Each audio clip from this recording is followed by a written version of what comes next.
Ele quis reequilibrar isso. Tanto que um dos princípios mais importantes e que é subutilizado está no artigo 4º, inciso 3º, quando ele vai dizer que é princípio do direito do consumidor o equilíbrio e a boa-fé. A proteção do consumidor não pode inviabilizar o necessário desenvolvimento econômico e tecnológico. Ou seja, em nenhum momento o Código quer inviabilizar o fornecedor. Pelo contrário, ele quer apenas dizer, não venda gato por lebre. Quando eu era menina, eu às vezes ganhava lá a mesada, e uma vez eu estava com a nota de 10 cruzeiros. Aí chegou um tio meu com 5 notas de 1 cruzeiro. Aí disse, Amélia, vamos trocar 1 dinheiro por 5 dinheiros? Eu achei o máximo. Vou trocar 1 dinheiro por 5 dinheiros e fiz o negócio. Só que eu estava trocando 10 cruzeiros por 5 cruzeiros. Quando a minha mãe chegou e disse assim, Márcio, você disse a Amélia que com 1 dinheiro ela compraria 2 mãos cheias de din-din. E com 5 dinheiros ela ia comprar só uma mão cheia? Disse não, então você não deu a informação prévia e adequada a ela. A motivação dela foi viciada. Se ela soubesse que era isso, ela não teria feito o negócio. Vamos lá desfazer esse negócio, devolva 1 dinheiro para ela e fique com o seu 5 dinheiro que vale a metade do dinheiro dela. Artigo 46 do Código de Defesa do Consumidor. Quando o artigo 46 do Código de Defesa do Consumidor diz que aquela informação que não foi dada prévia e adequadamente ao consumidor não o obriga, ele não está querendo passar a mão na cabeça de ninguém, não, só está querendo fazer o que a minha mãe fez. É uma questão de justiça. Quando nós vamos hoje, cartão de crédito, quem usa aqui cartão de crédito? Em algum momento, tem algum lugar, doutor Olímpio, quando eu vou pagar o menor do que o valor menor que a fatura, eu estou refinanciando a 14% aquele restante da dívida em letras garrafais. Mas tem? Ou na verdade tem o seguinte, o valor é esse, o valor da fatura é 1.000, pagamento mínimo é 100. Você pode pagar qualquer valor entre 101 e R$1.000. Em algum lugar com letras adequadas, para você saber que realmente você está fazendo, lá naquele momento tem que você está refinanciando aquela dívida a 14%. Então, o grande ponto do direito do consumidor é esse. Eu acho até que eu me alonguei um pouco propositadamente nesse ponto, porque a essência da nossa conversa de hoje é a vulnerabilidade. E o que eu estou trabalhando aqui, desde o início, é o conceito de vulnerabilidade. Porque é essa vulnerabilidade. Porque o que a gente acha? Não, foi porque aqui todo mundo sabia que o pagamento... Será que sabia mesmo? Tem uma senhorinha, uma vez que eu atendi no Núcleo de Defesa do Consumidor da Defensoria, que ela chorava e dizia, doutora, eu não sou perdulária, eu não sou velhaca, eu sempre paguei minhas contas direitinho. Só que teve um dia que eu tive que comprar um remédio, gastei mais naquele mês, eu ganho 1,5 salário por mês e meu cartão de crédito era de 1 salário. O equivalente na época, acho que o salário era 500 e pouco, era R$600. O fato é que ela disse, eu usei esse pagamento, eu sabia que eu ia pagar alguma coisa por esse pagamento mínimo. Eu sabia que não era de graça, mas eu não sabia que era 15%. Se eu soubesse que era isso, eu tinha pedido consignado. Eu tinha pedido consignado porque eu tinha pago 2%.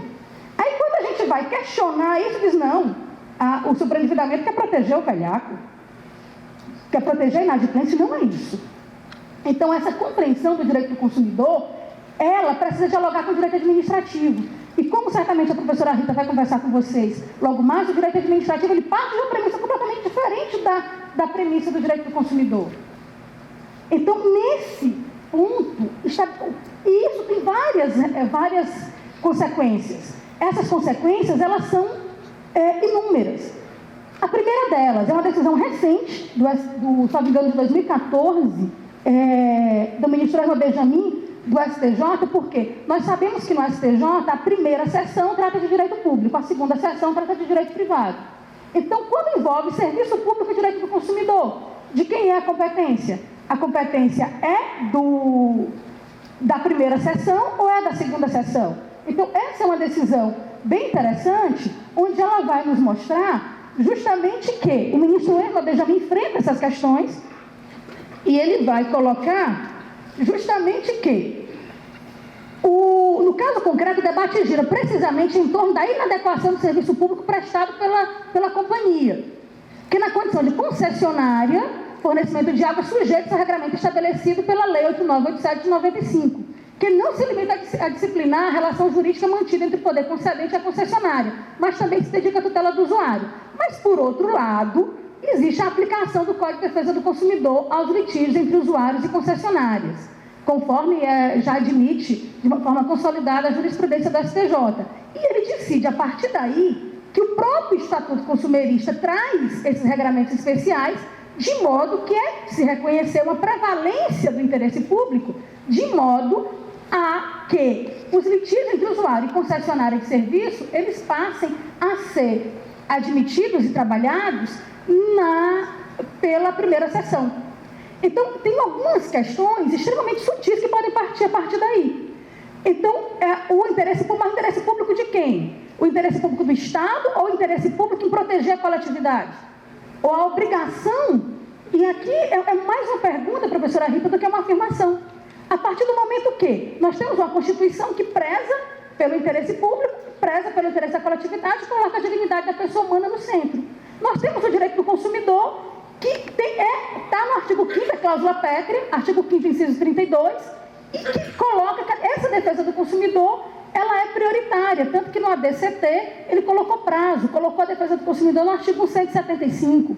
Então, nesse sentido, a hipótese que eu levanto, e eu sei que vocês têm um grupo de pesquisa sobre serviços públicos e colocam essa hipótese para pesquisa, é que esse interesse público a justificar que as demandas que envolvem o serviço público sejam julgadas pela primeira seção do STJ, que trata sobre direito público, é para proteger o ser humano que justifica o Estado, e não o Estado da abstração. Então, uma outra consequência, que é uma consequência sutil que nos passa desapercebida, a partir do momento que nós temos esse reconhecimento, há uma possibilidade do ato da concessionária, seja ela de serviços de telecomunicações, seja de energia elétrica, que determina a suspensão do fornecimento, não se configura em mera gestão comercial, mas ato delegado, haja vista vincular-se à continuidade da prestação de serviço público federal, sendo cabível, portanto, o mandato de segurança para a sua impugnação. Ou seja, é algo que usualmente nós ajuizamos o quê? Uma ação de obrigação de fazer com tutela antecipada, usamos a tutela antecipada e enquanto nós temos, nesses casos, também um remédio constitucional à nossa disposição para combatermos essas questões. Então, nesse sentido, qual é o grande problema que eu enxergo hoje, tanto no viés teórico como no viés prático? Eu conversava há pouco que eu tenho a vivência acadêmica como professora de Direito do Consumidor e tenho uma vivência prática enquanto defensora pública que atua em varas cíveis. Então, eu posso ver um pouquinho como é que está a prática e como é que está a teoria. E nisso, eu vejo que o grande problema hoje está aqui, nesse círculo. Eu tenho que dialogar, tem que ter um diálogo das fontes, porque nós não podemos pensar essa relação apenas sobre o olhar do Código de Defesa do Consumidor. Ela precisa conversar com a Lei de Concessão de Serviços Públicos e precisa conversar também, por exemplo, no caso de telecomunicações, com a Lei 9472/98, no caso de energia elétrica, com a lei que criou a ANEEL. Aí há toda uma discussão. Por exemplo, a professora Cláudia Lima Marques, ela discorda que o artigo 22 do nosso Código de Defesa do Consumidor seja interpretado pelo artigo 6º da Lei 8987/95. Porque o artigo 22 diz, quanto aos essenciais contínuos, mas não diz o que é continuidade. O artigo 6º da Lei 8987/95 vai dizer que não se caracteriza como descontinuidade a suspensão mediante prévio aviso pelo interesse da coletividade, por inadimplência, ou então pelas causas de manutenção do serviço. Eu ouso discordar da minha mestra. Eu acho que nesses pontos é importante, obviamente, fazer como a STJ faz hoje.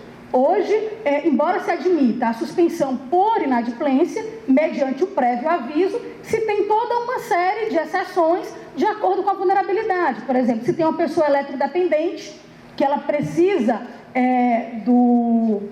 da eletricidade para viabilizar a vida não se pode suspender. Então, o débito é pretérito, se o débito é pretérito não pode suspender, entre outros pontos. Agora, a minha grande pergunta, eu vim aqui para deixar perguntas, professora Josiane, para deixar sede de pesquisa, eu não vim para deixar respostas, não.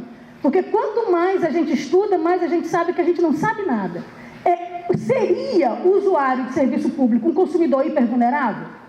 Nós temos um grupo de WhatsApp muito interessante, com professores de Direito do Consumidor filiados associados do Brasilcom. E eu lancei essa pergunta hoje de manhã cedo, que gerou uma polêmica incrível. Não pode, jamais. Consumidor hipervulnerável é um conceito que vem para proteger o sujeito. Aquele sujeito que, além da vulnerabilidade do artigo 4º, inciso 1, tem uma outra vulnerabilidade, como a idade, como tendo uma deficiência, como tendo uma doença grave, uma vulnerabilidade pontual pela orientação sexual, uma vulnerabilidade pontual que seja mais agravada pela condição econômica ou pela falta de instrução. Então, seria algo que precisaria ser trabalhado pelo sujeito, não pela natureza do serviço. Só que, ao mesmo tempo, é notório, na minha compreensão, que quando eu trato de serviços públicos, eu já trato de um sujeito diferenciado. Porque naquele momento ali, ficar sem energia elétrica, ficar sem água, não é bacana. Então, você passa 3 horas sem energia elétrica, nada funciona. Então, nesse ponto, é muito mais uma pergunta do que uma resposta. A Lei de Participação e Defesa dos Usuários de Serviços Públicos, aqui é um trecho de um artigo recente, agora na última revista Direito do Consumidor, que eu considero o periódico mais interessante, mais respeitado, não só do Brasil, mas como da América Latina em matéria de direito do consumidor, coordenado pela professora Cláudia, é um artigo do professor Fernando Costa Azevedo, agora da edição 102, que é do 4º trimestre do ano passado, onde ele faz essa crítica, né? Onde ele coloca que esses projetos da Lei de Proteção ao usuário, eles colocam a aplicação do Código de Defesa do Consumidor como uma aplicação subsidiária. Então, a grande questão tem uma ADO tramitando. Aí, se essa ADO, ela absorver o projeto de 2002, vai admitir que seja subsidiário e nós vamos perder o diálogo das fontes? Então, essa preocupação do professor Fernando Costa Azevedo, eu acho relevantíssima e acredito que nós precisamos enfrentá-la. Esse artigo, eu só coloquei aqui, na verdade, mesmo dentro daquele tempero, para colocar uma boa pimenta nesse aspecto. Lei do usuário de serviço público, da participação, como está sendo trabalhada, ela é super interessante. Mas nós precisamos ter um cuidado muito sério para que não seja, como diz o linguajar popular, um tiro no pé. Porque se a aplicação do direito do consumidor for subsidiária, a gente vai tirar toda essa lente. É como se a gente estivesse olhando com uma lente extremamente adaptada, onde você consegue enxergar super bem, aí de repente fica tudo embaçado. Porque o olhar muda, toda aquela premissa de vulnerabilidade, ela vai embora. Então, é uma preocupação relevantíssima, na minha compreensão, que nos alerta o professor Fernando.